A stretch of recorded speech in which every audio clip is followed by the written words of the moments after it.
Hello students, हम पढ़ रहे थे वेक्टर। वेक्टर की आज सेकंड क्लास है, एडिशन और सब्ट्रैक्शन की सेकंड क्लास है। फर्स्ट हमने पढ़ी। इस क्लास में क्या है, बेसिक्स बात है, थोड़ा दिमाग लगाना। इसमें मान लीजिए कि हमें दो फोर्सेस, एक ब्लॉक है उस पे दो फोर्सेस लग रहे हैं।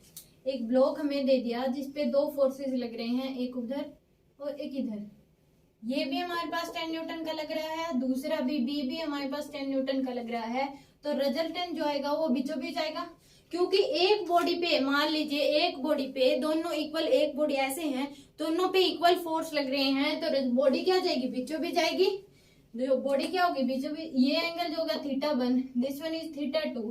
तो इस केस में θ1 इक्वल टू क्या होगा, θ2 हो जाएगा, क्योंकि दोनों फोर्सेस ही क्या लग रहे हैं, इक्वल लग रहे हैं। एक बॉडी पे दो फोर्सेस लग रहे हैं, एक वर्टिकल और एक हॉरिजॉन्टल। तो रिजल्टेंट क्या होगा, बिल्कुल बीचों बीच जाएगा, यानी कि इसके बीचों बीच क्या आएगा, रिजल्टेंट जाएगा। तो इस केस में क्या हो जाएगा, θ1 इक्वल टू क्या होगा, θ2 हो जाएगा। In this case θ1 equal to θ2।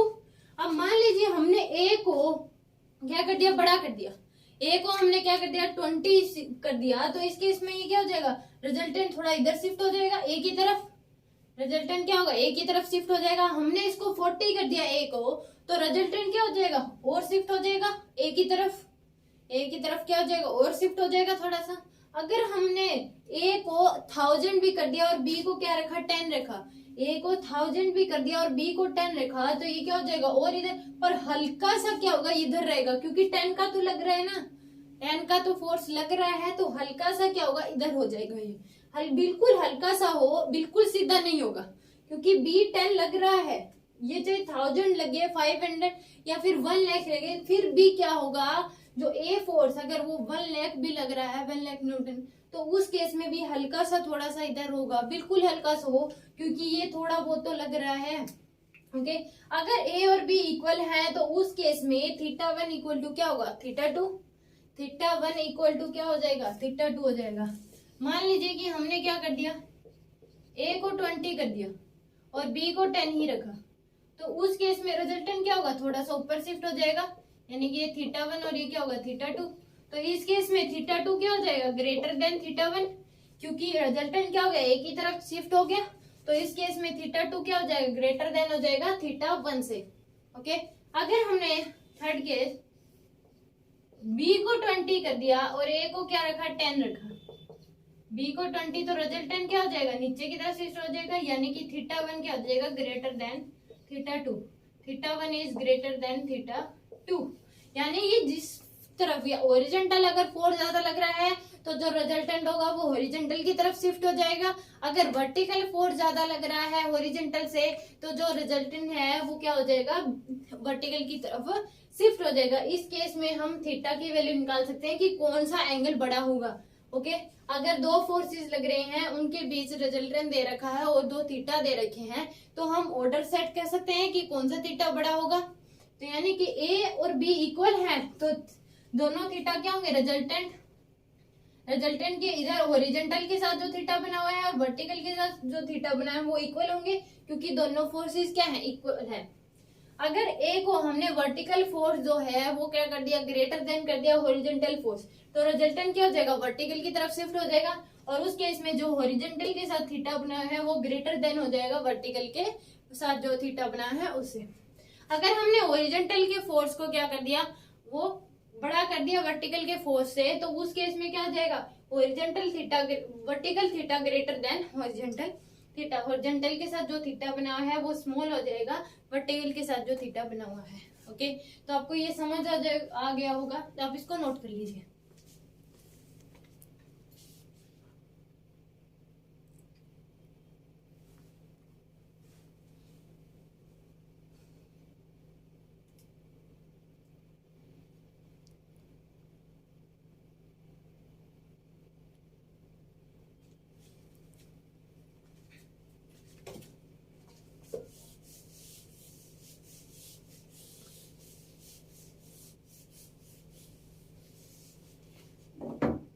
Note करके आप इसको लिख भी लीजिए कि हमें दो वेक्टर दे दिए ए और बी, इनके दोनों के बीचों बीच ये रिजल्टेंट दे दिया आर, ये θ1 होने वाली, ये θ2। जब a इक्वल टू बी होगा तो उस केस में थीटा वन इक्वल टू क्या हो जाएगा, थीटा टू। जब a इक्वल बी होगा तो थीटा वन इक्वल टू क्या हो जाएगा, theta two. If a equal to B then theta one equal to theta two. अगर a ग्रेटर देन b हो गया, a ग्रेटर देन b, तो उस केस में क्या हो जाएगा, theta two is greater than theta one. a greater than b है तो थीटा टू क्या हो जाएगा, ग्रेटर देन थीटा वन हो जाएगा। और b ग्रेटर देन a है तो उस केस में क्या हो जाएगा हमारे पास, theta one is greater than theta two. Okay, तो ये नोट करने वाली बात है कि कब कौन सा एंगल बड़ा होगा। ओके, आप इसको नोट कर लीजिए।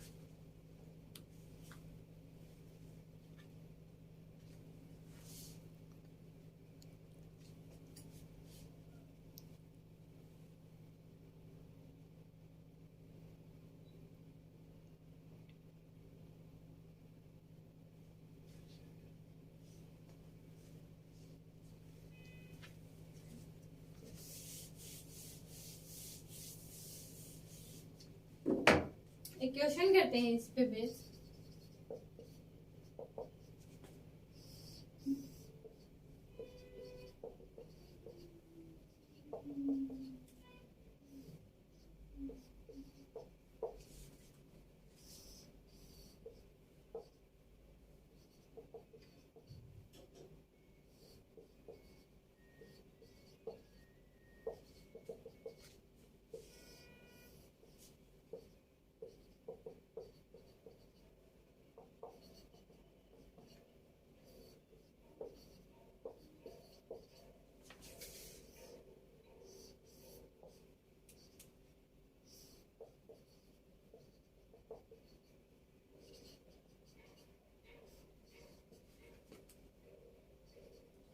Set increasing order of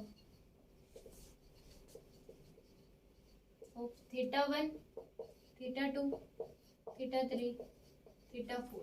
increasing order आपको इसमें सेट करना है। पहले आप वीडियो को पॉज करके खुद करने की कोशिश करें। ओके, तो इस केस में अगर हम देखें तो हमारे पास थीटा 4 क्या होगा, सबसे ग्रेटर देन होगा, फिर थीटा 3, फिर थीटा 2 और फिर थीटा 1। क्योंकि देखा जाए तो ये अगर इसमें देखिए ये 20 लग रहा है और इसमें 100, तो यानी कि इससे क्या होगा, ज्यादा इधर होगा ये रिजल्टेंट। ये 100 लग रहा है, ये 60 है, ये 40 है, ये 20, ये सबसे कम है। तो उस केस में थीटा 1 क्या होगा, सबसे छोटा होगा। इसमें 100 लग रहा है, ए क्या है, 100 न्यूटन का फोर्स लग रहा है, तो रिजल्टेंट क्या होगा, और ज्यादा इधर शिफ्ट होगा। ये 60 लग रहा है तो इससे थोड़ा कम शिफ्ट होगा उधर, इससे। ये 40 लग रहा है तो इससे कम होगा ये इधर शिफ्ट। और ये 20 लग रहा है तो यानी कि ये क्या होगा, इन सारे से क्या होगा, कम होगा। तो इस केस में क्या हो जाएगा, थीटा 4 सबसे बड़ा हो जाएगा, क्योंकि ये फोर्स क्या है, सभी से सबसे ज्यादा फोर्स लग रहा है। तो रिजल्टेंट क्या होगा, इसकी तरफ ज्यादा शिफ्ट हो जाएगा। तो theta 4 greater than theta 3, theta 3 greater than theta 2 and theta 2 greater than theta 1। ये क्या आ जाएगा, इसका आंसर आ जाएगा। आप इसको नोट कर लीजिए।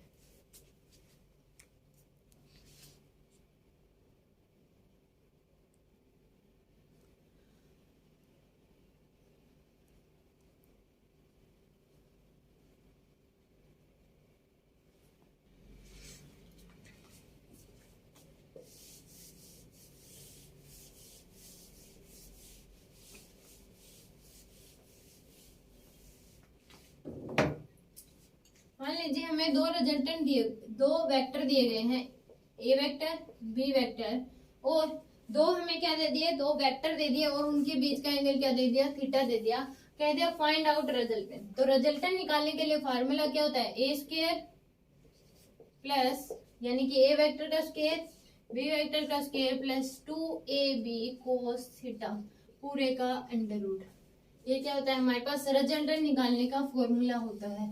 ओके, हमें दो वेक्टर्स दे देगा, उनके बीच का एंगल दे दिया और रिजल्टेंट निकालने के लिए कहेगा तो वो क्या दे, A square plus B square plus 2ab cos theta. Okay, A square plus B square plus 2ab cos theta. ये हमारे पास क्या देगा आंसर। मान लीजिए कि हमें क्या दे दिया, 10 दे दिया, ये 10 दे दिया, इनके बीच का एंगल क्या दे दिया, 60 डिग्री। 10 इनके बीच का एंगल दे दिया 60 डिग्री। फाइंड रिजल्टेंट कह दिया, फाइंड रिजल्टेंट क्या आएगा, तो यानी कि रिजल्टेंट निकालेंगे, ए स्क्वायर 10 का स्क्वायर प्लस 10 का square plus 2 into 10 into 10 into cos 60 degree पूरे का अंडर रूट 100 प्लस 100 प्लस 200 कोस 60 क्या होता है 1/2, तो ये भी क्या गया 100 पूरे का अंडर रूट यानी कि 300 पूरे का अंडर रूट। तो इसका क्या लिख सकते हैं 10√3, तो रिजल्टेंट क्या आ गया 10√3। दो वेक्टर्स हमें दे दिए 10 10 और उनके बीच का एंगल हमें दे दिया, रिजल्टेंट निकालना है तो वो क्या आ जाएगा, हमने निकाल लिया a² + b² √2 a² + b² + 2ab cos theta पूरे का अंडर रूट। अब इसको नोट कर लीजिए।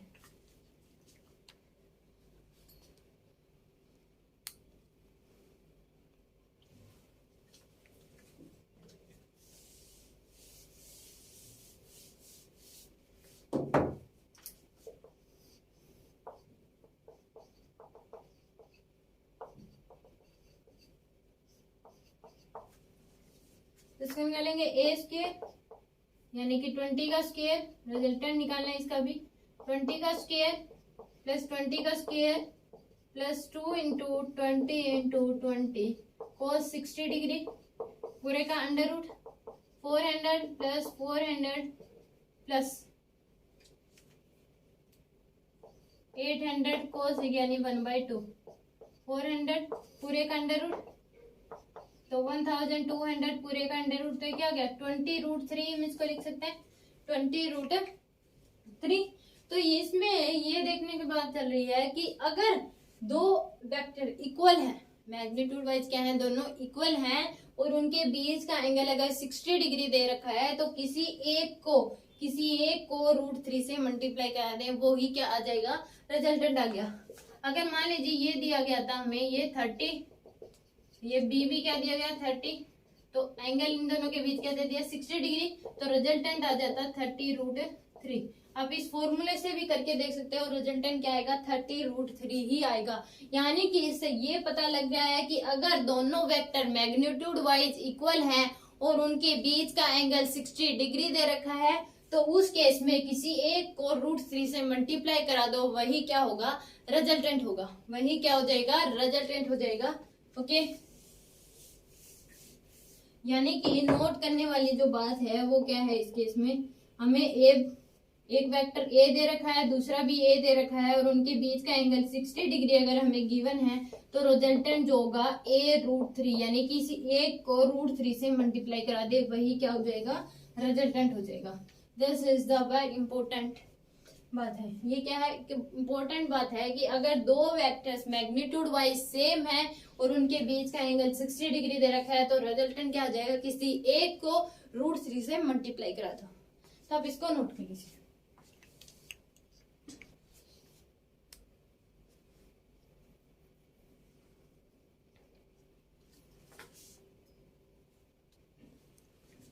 आई थिंक आपने नोट कर लिया होगा।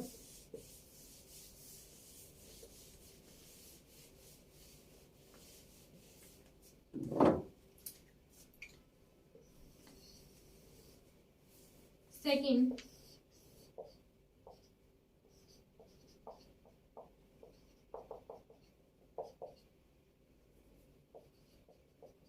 रिजल्टेंट निकालना है, फाइंड रिजल्टेंट। तो पहले हम इस फॉर्मूले से करते हैं इसको, a² यानी 10 का स्क्वायर प्लस 10 का square plus 2 into 10 into 10 into cos 90। कोस 90 क्या होता है 0, तो 100 प्लस 100 पूरे का अंडर रूट, ये क्या हो जाएगा 0, क्योंकि कोस 90 क्या होता है 0, कोस 90 डिग्री इक्वल टू होता है 0।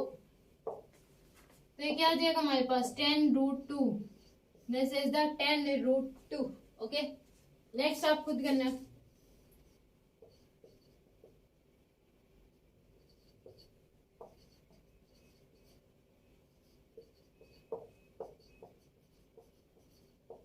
रिजल्टेंट आपको निकालना है, दो वेक्टर दिए गए 20 न्यूटन और 20 के दोनों के बीच एंगल दे रखा है 90 डिग्री। तो रिजल्टेंट क्या आएगा, इसका भी जो रिजल्टेंट आएगा वो आ जाएगा 20√2। इसका रिजल्टेंट क्या आ जाएगा 20√2 आ जाएगा। अगर मान लीजिए हमें वेक्टर दिया गया है ये भी क्या दे दिया 30 और ये भी हमें 30 भी हमें 30 दे दिया और इनके बीच का एंगल क्या दे दिया, 90 डिग्री दे दिया। तो रिजल्टेंट आप सेकंडों में इसको कर सकते हैं कि रिजल्टेंट क्या आ जाएगा इसका 30√2। इसका रिजल्टेंट क्या आ जाएगा 30√2 आ जाएगा। अगर दो वेक्टर हमें दे रखे हैं और दोनों मैग्नीट्यूड वाइज इक्वल है और उनके बीच का एंगल 90 डिग्री है तो रिजल्टेंट क्या आ जाएगा, किसी एक को √2 से मल्टीप्लाई करा दो, किसी एक को √2 से मल्टीप्लाई करा दो और ये प्रूव भी हो गया। अगर इन सभी को आप इस फॉर्मूले से भी करोगे तभी ये ही आंसर आएगा। ओके, यानी कि दो वेक्टर्स हैं मैग्नीट्यूड वाइज इक्वल है और उनके बीच का एंगल 90 डिग्री दे रखा है तो किसी एक को √2 से क्या कर दो, मल्टीप्लाई कर दो। यानी कि ये भी ए वेक्टर दे रखा है, ये भी ए, इनके बीच का एंगल 90 डिग्री दे रखा है तो रिजल्टेंट क्या आ जाएगा, a√2 आ जाएगा। रिजल्टेंट क्या आ जाएगा, a√2 आ जाएगा। आप इसको नोट कर लीजिए।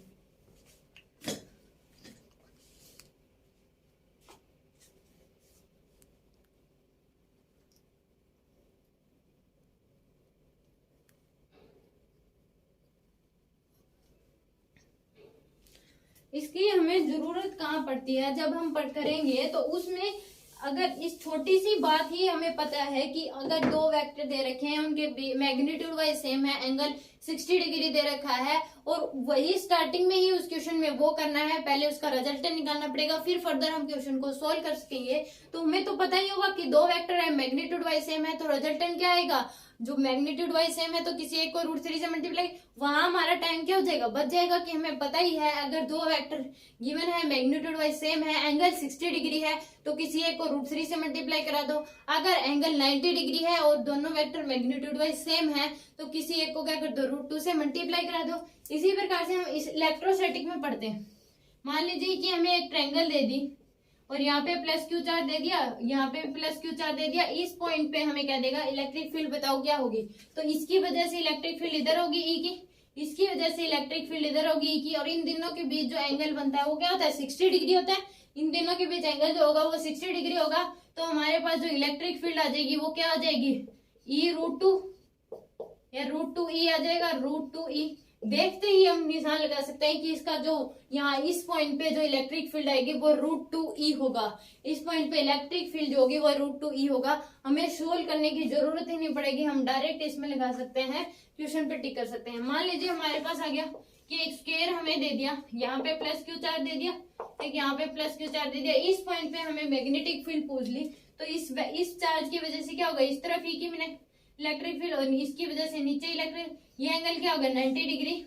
तो जो इसका इलेक्ट्रिक फील्ड आएगी ई नेट जो आएगा वो क्या आ जाएगा हमारे पास, सॉरी √3e, ई जो नेट आएगा वो क्या आ जाएगा √2e, ई नेट जो क्या आ जाएगा √2e आ जाएगा। तो हम इसमें डायरेक्ट हम देखते ही लगा सकते हैं कि दो अगर वेक्टर मैग्नीट्यूड वाइज सेम है और उनके बीच एंगल 60 डिग्री है तो जो रिजल्टेंट आएगा नेट जो आएगा वो क्या आ जाएगा, किसी एक को √3 से मल्टीप्लाई करा देंगे।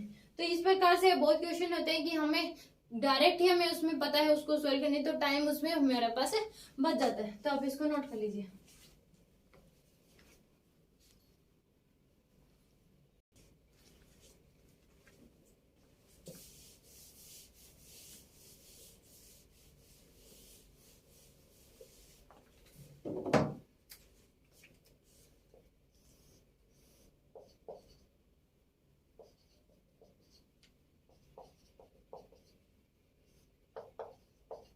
इसका रिजल्टेंट आप निकालेंगे तो r = 10 का स्क्वायर प्लस 10 का स्क्वायर प्लस 2 × 10 × 10 cos 120 डिग्री पूरे का अंडर रूट है।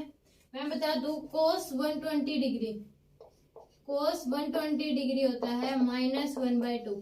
ये याद रखना, cos 120 डिग्री होता है -1/2।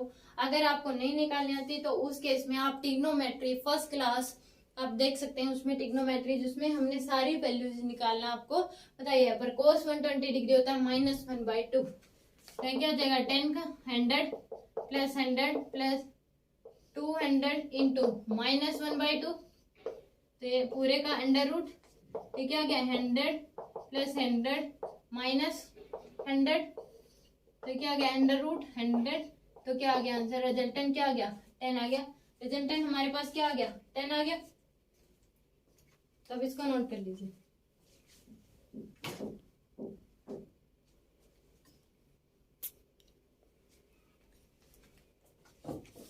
नोट कर लिया होगा आपने इसको।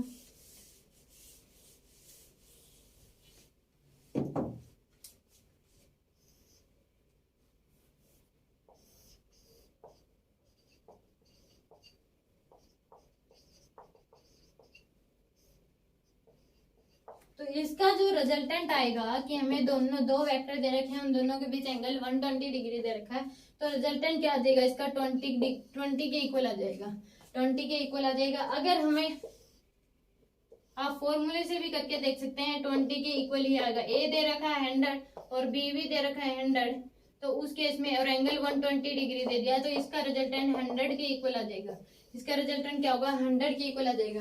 यानी कि कहने का मतलब इससे हमें ये पता लगता है कि अगर दो वेक्टर हैं, मैग्नीट्यूड वाइज वो सेम दे रखे हैं और उनके बीच एंगल 120 डिग्री है, तो उस केस में रिजल्टेंट जो होगा वो किसी एक के इक्वल आएगा। दो वेक्टर हैं, दोनों मैग्नीट्यूड वाइज सेम है और उन दोनों के बीच एंगल 120 डिग्री दे रखा है, तो रिजल्टेंट क्या होगा, किसी एक वेक्टर के इक्वल है, एक मैग्नीट्यूड के इक्वल आ जाएगा। ओके, मैं यहाँ पे लिख दी हूँ कि ये भी ए दे रखा है, ये ए दे रखा है और इन दोनों के बीच एंगल 120 डिग्री दे रखा है, तो रिजल्टेंट क्या हो जाएगा, ए के इक्वल आ जाएगा। रिजल्टेंट क्या होगा हमारे पास, ए के इक्वल आ जाएगा। आप इसका नोट कर लीजिए।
ये आप इसको नोट ना करे चाहे, इस केस में हमारे पास रिजल्टेंट क्या हो जाएगा, इन सभी का हमें रिजल्टेंट निकालना है, तो इस केस में रिजल्टेंट क्या हो जाएगा 10√3। इस केस में रिजल्टेंट क्या आ गया 10√3। इसमें हमारे पास रिजल्टेंट क्या आ जाएगा 10√2, क्योंकि दोनों वेक्टर मैग्नीट्यूड वाइज सेम है, एंगल 90 डिग्री है। इस केस में दोनों वेक्टर मैग्नीट्यूड वाइज सेम है, एंगल 120 डिग्री दे रखा है, तो रिजल्टेंट क्या आ जाएगा 30 के इक्वल। इस केस में रिजल्टेंट क्या आ जाएगा हमारे पास 40√2, क्योंकि एंगल क्या दे रखा है 90 डिग्री। इस केस में रिजल्टेंट क्या आ जाएगा 50 के इक्वल, एंगल क्या है 120 डिग्री। और इस केस में रिजल्टेंट क्या हो जाएगा 100 के इक्वल, क्योंकि दोनों मैग्नीट्यूड वाइज सेम है और एंगल क्या दे रखा है 120 डिग्री दे रखा है। तो आई थिंक जो मैं आपको बताना चाहती थी वो आपको समझ आ गया कि अगर दो वेक्टर मैग्नीट्यूड वाइज सेम दे रखे हैं और एंगल क्या है 60 डिग्री, तो किसी एक को √3 से मल्टीप्लाई करा दो, वही क्या होगा रिजल्टेंट होगा। अगर दो वेक्टर मैग्नीट्यूड वाइज सेम दे रखे हैं और उनके बीच का एंगल 90 डिग्री दे रखा है, तो किसी एक को √2 से मल्टीप्लाई करा दो, रिजल्टेंट क्या होगा वही हो जाएगा। और अगर दो वेक्टर हैं मैग्नीट्यूड वाइज सेम है और उनके बीच एंगल 120 दे रखा है, तो उस केस में जो एक रिजल्टेंट क्या होगा किसी एक वेक्टर के इक्वल हो जाएगा। ओके, तो आप इसको नोट कर लीजिए।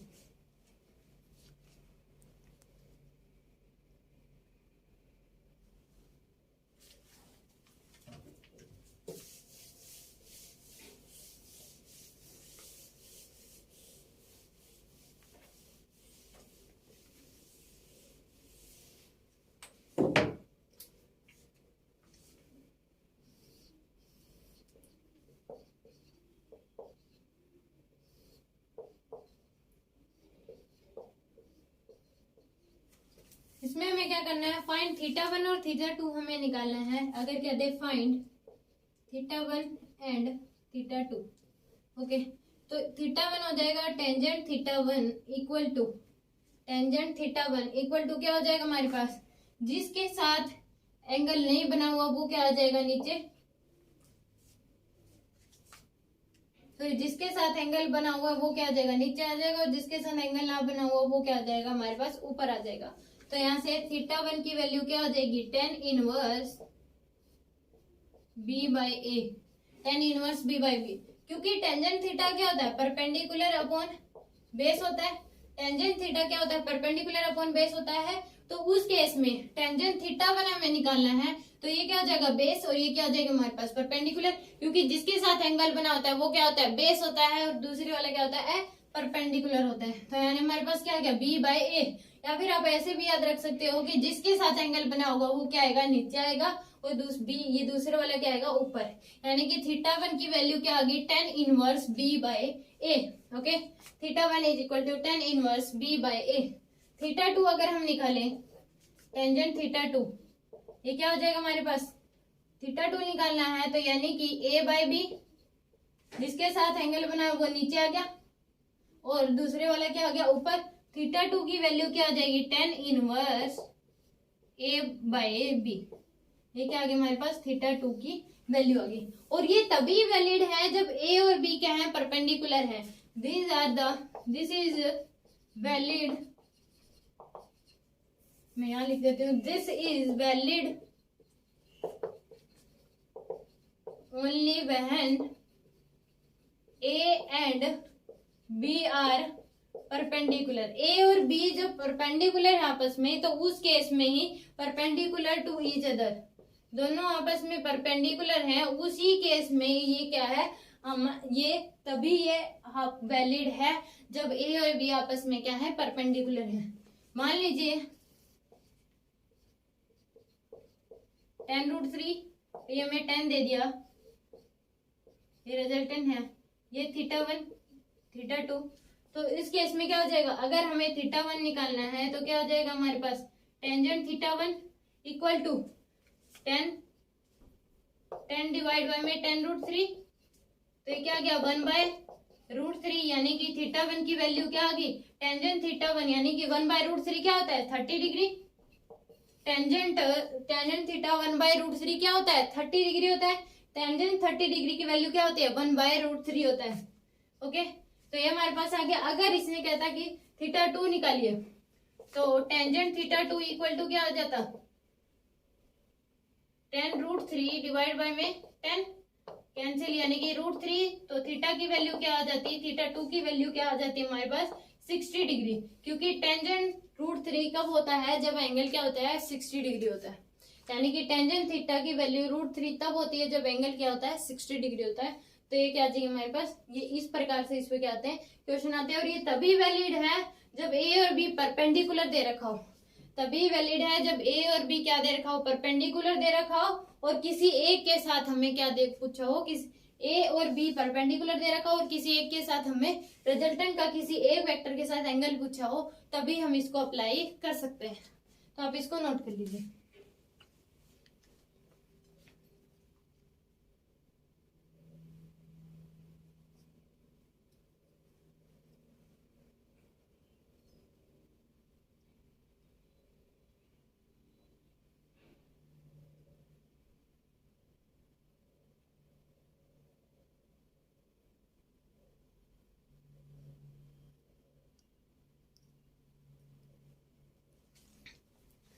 ओके, तो आपने इसको नोट कर लिया होगा और आपको समझ भी आ गया होगा।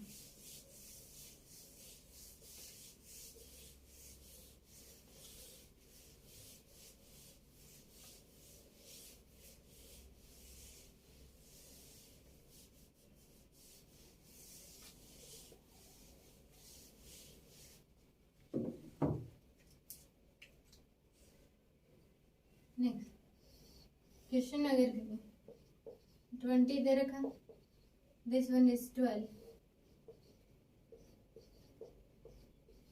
थीटा वन और थीटा टू हमें पूछ लिया, find theta one and theta two. Okay, तो इस केस में कैसे निकालेंगे, tangent theta one equal to क्या हो जाएगा 12 बाय में 20, 3 बाय 4, तो 3 बाय 5, 3 बाय 5, तो यानी कि थीटा वन की वैल्यू क्या आ जाएगी, 10 इनवर्स 3 बाय 5। ये इसकी हमें वैल्यू या तो उसमें गिवन होगी कि टेंजेंट थीटा 3 बाय 5 कब होता है, या फिर उसमें एज इट इज आप उसको छोड़ सकते हैं। तो ये क्या आ जाएगी, थीटा वन की वैल्यू आ जाएगी थीटा टू इक्वल टू क्या आ जाएगा, tangent theta two equal to 20 divide by में 12, यानी कि tangent theta two equal to क्या आ गया 5 बाय 3, तो theta two equal to 10 inverse 5 by 3। Okay, तो इस प्रकार से आप इसमें क्वेश्चन कर सकते हैं, तो आप इसको नोट कर लीजिए।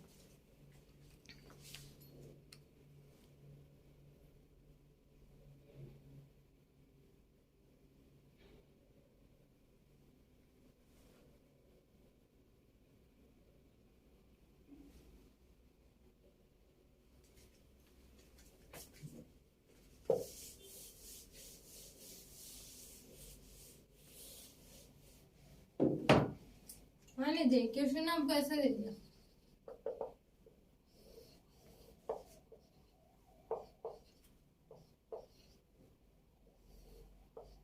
ए गिवन है, गिवन क्या है हमें, ए गिवन है, बी गिवन है, और इन दोनों के बीच थीटा गिवन है। हमें निकालना है रिजल्टेंट और बी के साथ थीटा वन निकालना है। रिजल्टेंट और बी के साथ जो थीटा बना हुआ है थीटा वन, ये फाइंड आउट करना है।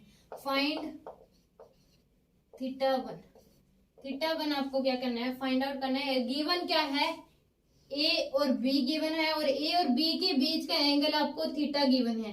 आपको फाइंड आउट करना है रिजल्टेंट और बी के साथ जो एंगल बना हुआ है थीटा वन की वैल्यू आपको फाइंड आउट करनी है। ओके, तो पहले आप इसमें खुद दिमाग लगाइए कि ये कैसे होगा। आप कई बच्चे क्या कहते हैं, डायरेक्ट कहते हैं कि थीटा वन की वैल्यू क्या आ जाएगी, ए बाय बी। नहीं, टेंजेंट थीटा, इसमें कई बच्चे कहते हैं कि tangent theta one equal to आ जाएगा ए बाय बी, यानी कि थीटा वन इक्वल टू आ जाएगा 10 इनवर्स ए बाय बी। पर ये क्या है, गलत है, क्योंकि वो तभी वैलिड है जब ए और बी क्या है, परपेंडिकुलर है। ये तभी वैलिड है जब ए और बी परपेंडिकुलर हैं। ओके, इस केस में ही हम इसको लगा सकते हैं, वरना नहीं। तो पहले हम इसको क्या कर लेंगे, परपेंडिकुलर बना लेंगे। ए के दो कंपोनेंट ले लेंगे, एक बी के अलोंग और एक बी के परपेंडिकुलर। इसके दो कंपोनेंट आ जाएंगे, एक इधर आ जाएगा और एक बी के अलोंग आ जाएगा। एक बी के परपेंडिकुलर, एक बी के आ जाएगा अलोंग आ जाएगा। तो इसके ये क्या आ जाएगा, ए कोस थीटा, और ये क्या बन जाएगा, ए साइन थीटा। ए के हमने कंपोनेंट ले लिए, तो यानी कि अभी जो न्यू हमारे पास बन गया वो क्या हो गया, ए साइन थीटा, और ये क्या आ गया हमारे पास, इन दोनों के ये क्या हो जाएंगे, ऐड हो जाएंगे, ए कोस थीटा बी प्लस ए कोस थीटा, ये दोनों ऐड हो गया हमारे पास। और ये क्या है, रिजल्टेंट ये एंगल बना हुआ है थीटा वन, थीटा वन ये एंगल बना हुआ है। तो ये हमारे पास क्या हो गया, ये गिवन हो गया। अब हम इसको निकाल सकते हैं क्योंकि ए और बी क्या है, दोनों परपेंडिकुलर है। हमें थीटा वन निकालना है, यानी कि 10 थीटा वन इक्वल टू क्या हो जाएगा, ए साइन थीटा डिवाइड बाय में बी प्लस ए कोस थीटा, यानी कि थीटा वन की वैल्यू क्या आ जाएगी, 10 inverse A sine theta divide by में बी प्लस ए कोस थीटा। हमने क्या करा, बी के हमने दो कंपोनेंट ले लिए, एक बी के अलोंग ले लिया, एक बी के परपेंडिकुलर। उसके इसमें क्या हो गया, दोनों ये परपेंडिकुलर बन गए। अब रिजल्टेंट के साथ एक एंगल निकाला था, थीटा वन की वैल्यू निकालनी थी, तो वो हमारे पास क्या आ गई, 10 inverse A sine theta divide by में बी प्लस ए कोस थीटा। तो आप इसको नोट कर लीजिए।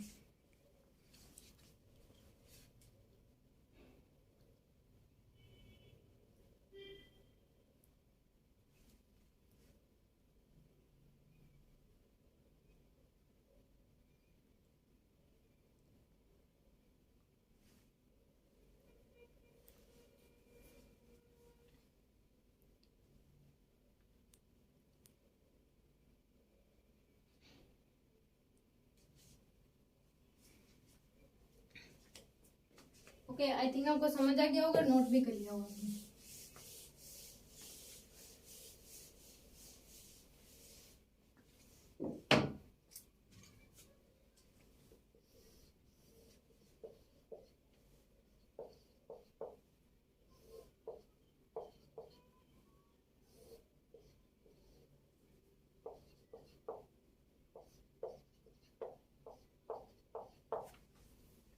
ये आपको गिवन है, find angle between resultant and x axis. Resultant और एक्स एक्सिस के बीच आपको एंगल इसमें फाइंड आउट करना है। ओके, तो पहले आप इसको खुद सोच लीजिए कैसे होगा ये।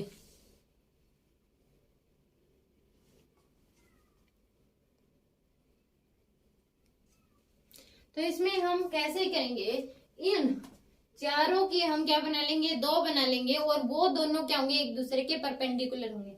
इन चारों का हम क्या बना लेंगे, दो बना लेंगे, और वो दोनों क्या होंगे, एक दूसरे के क्या होंगे, परपेंडिकुलर होंगे। यानी कि ये दोनों तो क्या है, आपस में परपेंडिकुलर ही है। 20 इधर है, 20 इधर है, और हमें फाइंड आउट करना है रिजल्टेंट और एक्स एक्सिस के बीच का एंगल। तो इसके दो कंपोनेंट आ जाएंगे 40 के। एक हमारे पास इधर आ जाएगा 40 cos 30 डिग्री, और एक ऊपर की तरफ आ जाएगा 40 sin 30 degree. 40 into cos 30 degree √3/2, तो क्या गया 20 √3, यानी कि एक इधर क्या गया 20 √3, और ऊपर की तरफ क्या आ जाएगा 40 इंटू sin 30 1/2, यानी कि ऊपर की तरफ क्या गया 20। ओके, तो इसका हमने दो कंपोनेंट ले लिए, ये दोनों क्या हो गया अब, यानी कि इन चारों को हटा के हमें क्या करना है, चारों को हटा के दो बनाने हैं, और वो दोनों क्या होंगे, एक दूसरे के परपेंडिकुलर होंगे। तो ये दोनों तो आपस में पहले ही परपेंडिकुलर है, इनके कंपोनेंट ले लेंगे। इसके हमने दो कंपोनेंट ले लिए, अब इसके कंपोनेंट लेंगे तो ये क्या आ जाएगा, इसके दो कंपोनेंट लेंगे हम, तो इसका एक ये आ जाएगा 40 sin 40 cos 30 डिग्री, और एक ये आ जाएगा हमारे पास 40 sin 30 डिग्री,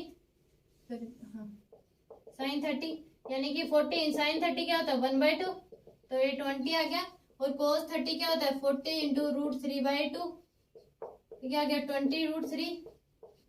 ओके, तो यानी कि ऊपर कितना क्या आ जाएगा 20 √3, और इधर क्या आ जाएगा हमारे पास 20। ओके, तो अब हमारे पास ये आ गए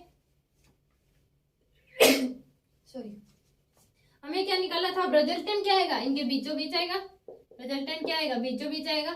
ये वाला थीटा में निकालना है, क्योंकि क्वेश्चन में कहा था कि रिजल्टेंट और एक्स एक्सिस के बीच निकालना है। तो रिजल्टेंट क्या इनके बीच आ जाएगा, और ये क्या आ जाएगा एक्स एक्सिस है, इसके रिजल्टेंट और एक्स एक्सिस के बीच का एंगल क्या मान लिया हमने, थीटा। तो यानी कि टेंजेंट थीटा इक्वल टू क्या आ जाएगा, परपेंडिकुलर, यानी कि 40 + 20 √3 डिवाइड बाय में 40 + 20 √3, 40 + 20 √3, तो इनको कैंसिल हो जाएंगे। क्या आ गया हमारे पास 1, यानी कि टेंजेंट थीटा इक्वल टू क्या है 1, यानी कि थीटा इक्वल टू क्या आ जाएगा 45 degree. Okay, theta equal to क्या आ जाएगा 45 डिग्री, क्योंकि टेंजेंट 45 डिग्री क्या होता है 1 होता है। ओके, तो आप इस प्रकार से इस क्वेश्चन को क्या कर सकते हैं, सोल्व कर सकते हैं। नोट कर लीजिए।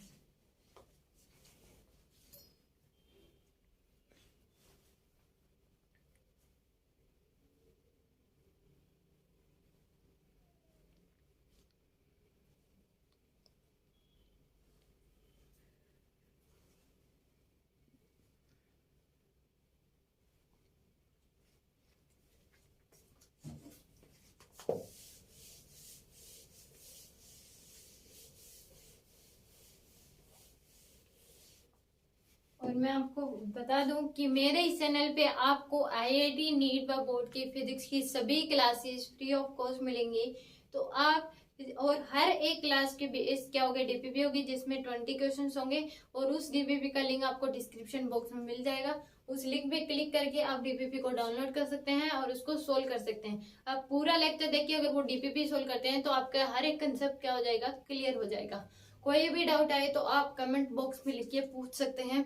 ओके, और सभी लेक्चर फ्री ऑफ कॉस्ट देखने के लिए और सिस्टमेटिक तरीके से देखने के लिए, क्योंकि हर एक लेक्चर बड़े ही सिस्टमेटिक तरीके से डाला जाएगा।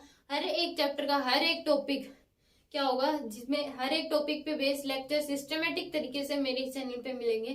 तो मेरे चैनल को सब्सक्राइब करें, वीडियोज को लाइक करें, शेयर करें, एंड बेल आइकन को प्रेस करें, ताकि आपको वीडियो डलते ही आपको नोटिफिकेशन आ जाए। नेक्स्ट हम पढ़ते हैं, ये तो क्या देखिए हमने, मान लीजिए ये ए दे दिया, बी, सी, और ये क्या दे दिया डी। ये एंगल θ1 दे दिया, ये दे दिया θ2। क्योंकि उस पहले जो क्वेश्चन क्या था उसमें क्या थी, बहुत सारी वैल्यूज आते हैं तो क्या हो जाते हैं, कंफ्यूज हो जाते हैं। तो इसलिए हमने क्या मान लिया, ए बी सी और डी हमने मान लिया। इसमें क्या कर दिया, फाइंड, कह दिया find angle between resultant and Y axis. Resultant और वाई एक्सिस के बीच क्या निकालना है, एंगल निकालना है। तो ए और डी क्या है, दोनों पहले से ही आपस में क्या है, परपेंडिकुलर है। इन चारों को उठा के हम दो बना लेंगे और वो दोनों क्या होंगे, आपस में परपेंडिकुलर होंगे। इसके हम दो कंपोनेंट ले लेंगे, एक इधर आ जाएगा और एक इसके परपेंडिकुलर। यानी कि ये क्या आ गया हमारे पास, C cos theta one and this one is C sine theta one. तो यानी कि इधर क्या आ गया, C cos theta one, C cos theta one, और ये हमारे पास बन गया C sine theta one. Okay, इसके हम दोनों कंपोनेंट ले लिए। अब इसके ले लेंगे, ये क्या हो जाएगा, बी कोस थीटा टू, और ये बन जाएगा बी साइन थीटा टू। तो इसके एक कंपोनेंट इधर आ जाएगा, बी साइन थीटा टू, और एक इधर आ गया बी कोस थीटा टू। अगर आपको कंपोनेंट लेने भी नहीं आते तो उस केस में आप इस वेक्टर की फर्स्ट क्लास गए, क्योंकि उसमें कंपोनेंट लेने ही सिखाए गए हैं। ओके, कंपोनेंट लेना अगर नहीं आता तो उस केस में आप वेक्टर की फर्स्ट क्लास देखिए। फिर भी थोड़ा सा मैं बता देती हूँ, क्योंकि अगर मान लीजिए हमें इस प्रकार से गिवन है ए, ये हमें इस प्रकार से ए हमें गिवन है, इसके दो कंपोनेंट लेने हैं और ये एंगल दे दिया थीटा। तो हमेशा ही कंपोनेंट लेने के लिए वर्टिकल और हॉरिजॉन्टल लाइन होनी चाहिए, और वेक्टर और वर्टिकल और हॉरिजॉन्टल के एक वेक्टर गिवन हो, और वर्टिकल और हॉरिजॉन्टल लाइन की जरूरत होती है, और एक हॉरिजॉन्टल या वर्टिकल के साथ किसी एक के साथ एंगल गिवन हो, तभी हम उसकी क्या ले सकते हैं, कंपोनेंट। तो जिसके साथ एंगल गिवन होता है वो क्या होता है, कोस कंपोनेंट, और उससे अपोजिट होता है साइन कंपोनेंट। तो ये क्या हो जाए, ए कोस थीटा, और ये आ जाएगा ए साइन थीटा। ओके, तो इस प्रकार से हमने इसके कंपोनेंट ले लिए। सी के कंपोनेंट लिए, इसके साथ एंगल गिवन, तो ये क्या हो जाएगा, सी कोस थीटा वन, और ये opposite C sine theta one.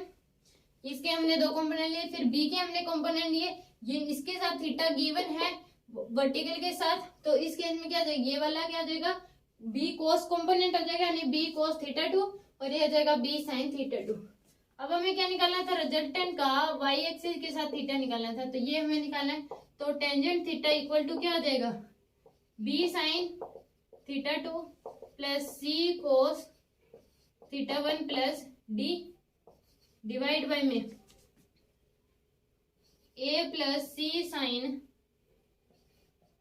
Theta one plus B cos theta to.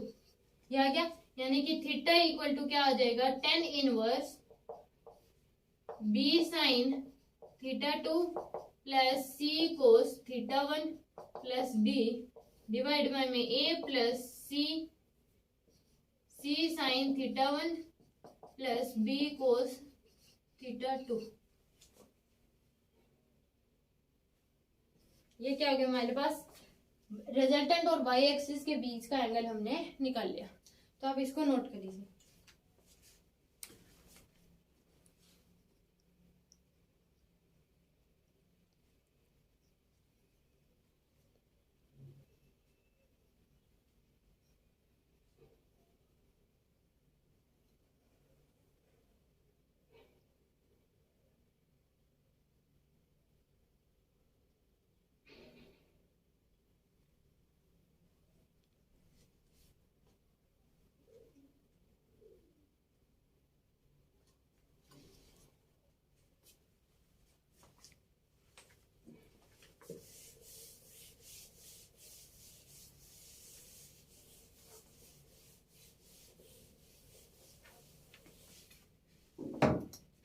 Next, हमें ए वेक्टर गिवन है, क्वेश्चन हम करेंगे।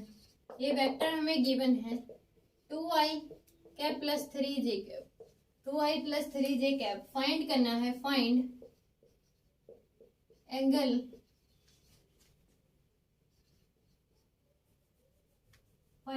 Of A vector with x axis.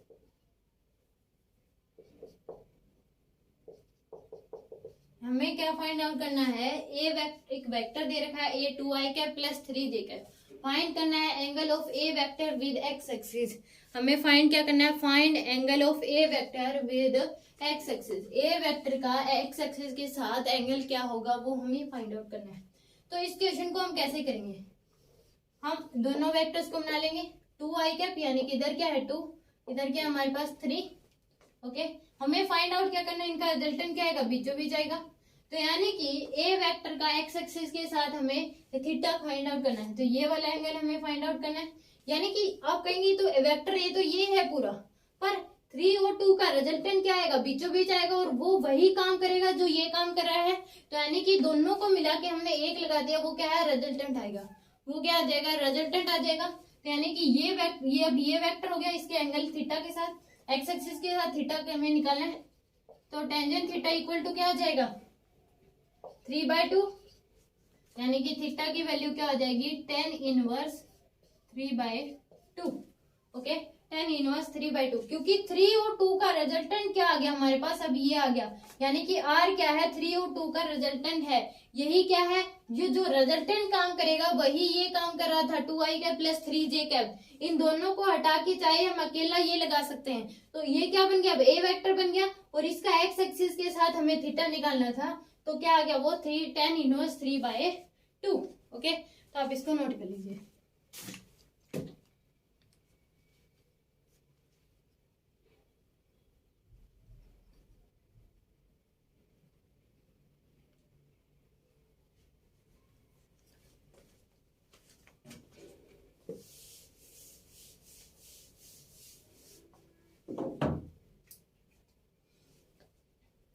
हमें ए वेक्टर दे दिया 4i cap plus 8j cap. Okay, find angle of A vector with y axis.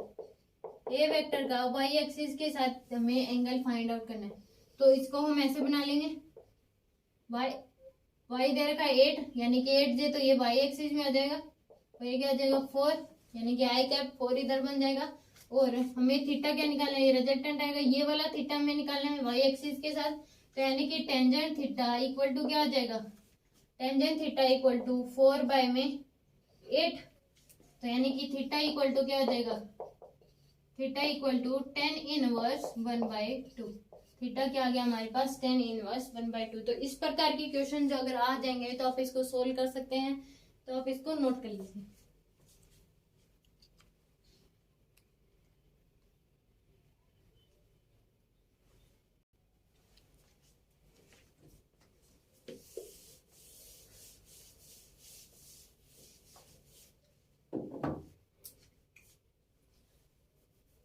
मान लीजिए हमें एक पी वेक्टर दे रखा है 3i cap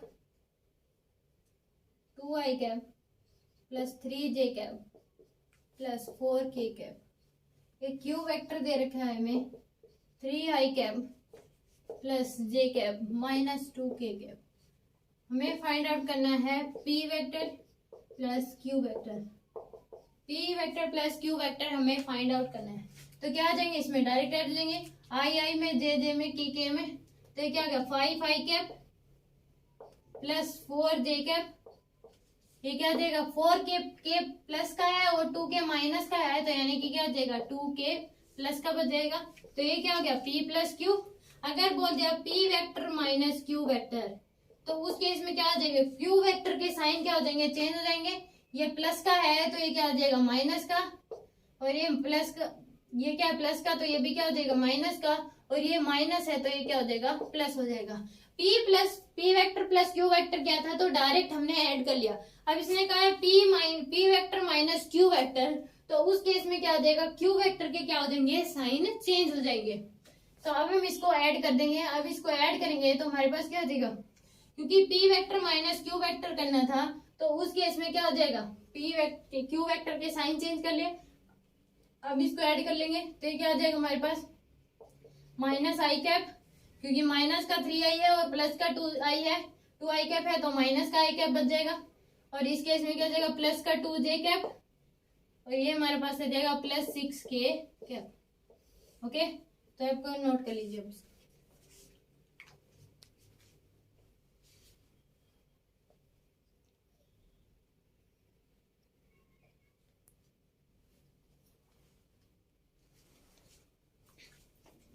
okay.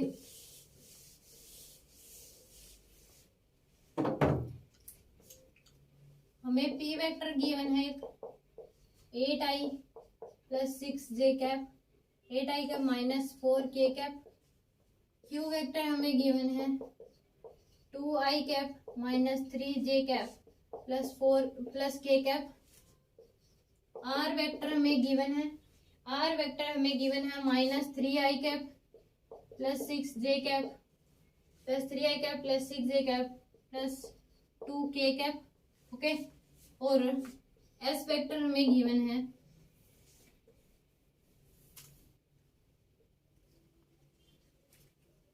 3i cap plus j cap minus 4k cap. Okay. पहले हमें निकालना है p plus q plus r plus s, p vector plus q vector plus r vector plus s vector, ये हमें find out करना है। तो इसमें क्या हो जाएंगे, ऐड हो जाएंगे 3, ये क्या हो गया, कैंसिल हो गया, क्योंकि 3i कैप प्लस का है, 3i कैप क्या है, माइनस का। तो हमारे पास क्या आ गया 8 और 10i कैप। 6 प्लस का 12 और क्या हो गया 13, और 3 माइनस का है तो यानी कि क्या बच गया प्लस 10j कैप। ओके। इसमें हमें 4 की क्या है, प्लस का है, दोनों ही क्या माइनस के हैं, तो यानी कि माइनस का 8 और प्लस का 3 है, तो क्या आ जाएगा माइनस का 5k कैप। ये आ गया हमारे पास। अब कह दिया p minus q plus r minus s, p minus q plus r minus s, p minus Q plus r minus S vector, ये हमें कह दिया। तो इस केस में क्या हो जाएगा, q के साइन चेंज हो जाएंगे, ये माइनस का आ गया, प्लस माइनस का है तो प्लस का आ जाएगा, प्लस का है तो माइनस का। s वेक्टर के चेंज हो जाएंगे, ये प्लस का है माइनस का आ गया, प्लस का है माइनस का है प्लस का। अब इनको क्या कर देंगे, ऐड कर देंगे। p माइनस क्यू यानी कि इसके आगे नेगेटिव साइन है तो q के साइन चेंज हो जाएंगे, r माइनस s के आगे नेगेटिव तो s के साइन चेंज हो जाएगा। ओके। अब इनको क्या कर देंगे, ऐड कर देंगे। 3 माइनस 3 6 माइनस 2 8, 6 और 2 8 माइनस का 8 प्लस का 8, माइनस का 8i कैप है और प्लस का 8i कैप है, तो ये क्या हो जाएगा 0i कैप। ओके। इसमें हम देखें माइनस का j और सभी क्या है प्लस के हैं, ये माइनस का है तो 6 6 12 और 3 क्या हो जाएंगे हमारे पास 13, ये माइनस का है तो यानी कि प्लस 12j कैप। ओके। इसमें देखें प्लस प्लस माइनस माइनस, तो ये क्या हो गया माइनस का 5k कैप और प्लस का 6k कैप, माइनस का 5k कैप और प्लस का 6k कैप, तो ये हमारे पास क्या आ जाएगा प्लस k कैप। तो ये क्या आ गया हमारे पास आंसर। तो आई थिंक आपको समझ आ गया होगा कि कैसे हम इनको ऐड करते हैं वेक्टर को, तो आप इसको नोट कर लीजिए।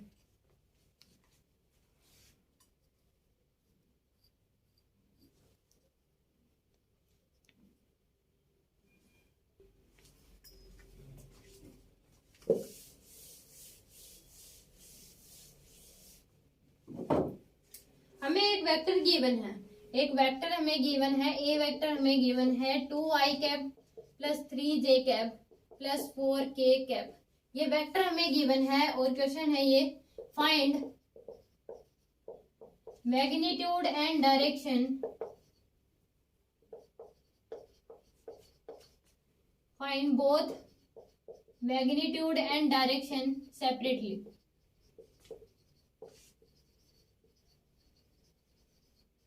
मैग्नीट्यूड एंड डायरेक्शन हमें निकालना है, दोनों सेपरेटली मैग्नीट्यूड एंड डायरेक्शन निकालना है।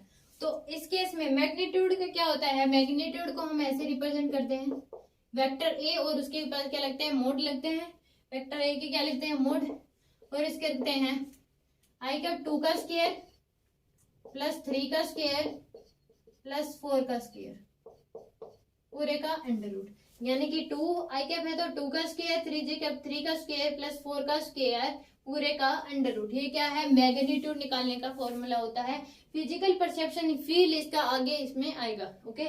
तो मैग्नीट्यूड हम कैसे निकालते हैं, a का स्क्वायर b का स्क्वायर यानी कि 2 का स्क्वायर 3 का स्क्वायर 4 का स्क्वायर पूरे का अंडर रूट। मैग्नीट्यूड को रिप्रेजेंट करने का तरीका ये है कि वेक्टर ए को उसके दोनों तरफ क्या लगा दो मोड।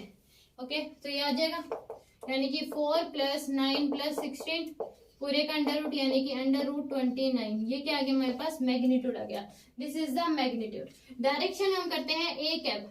डायरेक्शन को ऐसे लिखा जाता है और उसका फार्मूला क्या होता है, ए वेक्टर डिवाइड बाय में ए का magnitude. Vector A vector divide by में ए का मैग्नीट्यूड। ऐसा हम क्यों करते हैं, क्योंकि इसमें क्या है, मैग्नीट्यूड और डायरेक्शन दोनों है। इस वेक्टर में क्या है, मैग्नीट्यूड और डायरेक्शन दोनों है, और इसमें क्या, ये क्या है, मैग्नीट्यूड अकेला है। ऊपर तो क्या है, मैग्नीट्यूड एंड डायरेक्शन दोनों है इसमें। ए वेक्टर जो गिवन है इसमें मैग्नीट्यूड और डायरेक्शन दोनों छिपी हुई हैं। और डिवाइड बाय में हमने क्या कर दिया, मैग्नीट्यूड कर दिया। डिवाइड बाय में हमने क्या कर दिया, मैग्नीट्यूड कर दिया। तो मैग्नीट्यूड से मैग्नीट्यूड कैंसिल, डायरेक्शन बच जाएगी।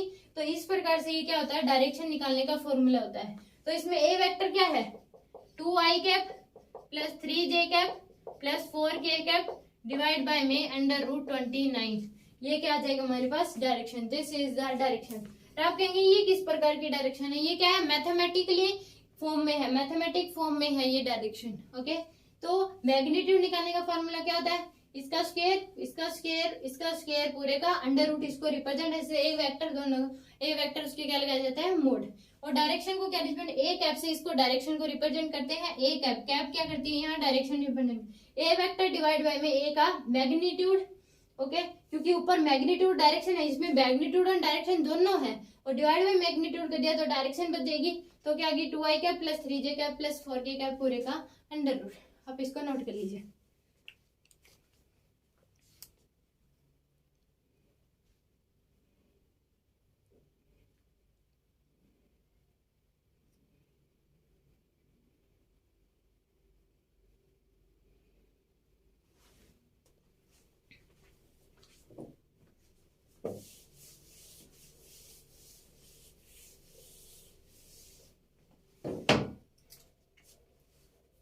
हमें एक पी वेक्टर दे रखा है 4i cap minus j cap plus 2k cap.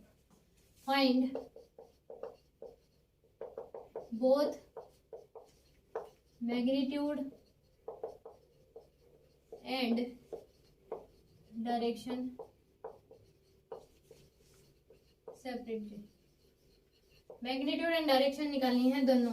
Okay, तो मैग्नीट्यूड पी वेक्टर का मोड क्या आ जाएगा, 4 का स्क्वायर प्लस -1 का स्क्वायर प्लस 2 का स्क्वायर पूरे का अंडर रूट यानी कि 16 प्लस 1 प्लस 4 पूरे का अंडर रूट यानी कि अंडर रूट क्या आ गया 21।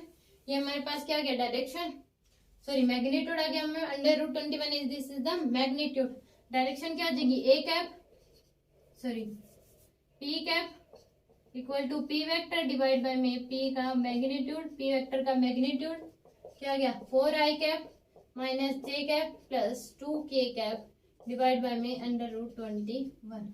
ये हमारे पास क्या आ गई, direction. This is the magnitude and ये क्या है हमारे पास, डायरेक्शन। तो आप इसको नोट कर लीजिए।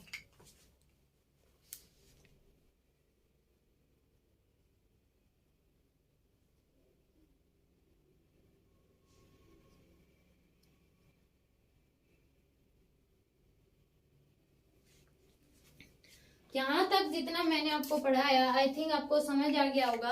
हमने वेक्टर्स की 2 क्लास आज कर ली, ये क्लास इतनी ही होगी, और आपको फिजिक्स की सभी क्लासेस इसी प्रकार से सिस्टमेटिक तरीके से मेरे चैनल पे मिलेंगी। तो आप मेरे चैनल को सब्सक्राइब करें, वीडियोस को लाइक करें, शेयर करें और बेल आइकन को प्रेस करें ताकि आपको वीडियो डलते ही आपका नोटिफिकेशन आ जाए। Okay, thank you.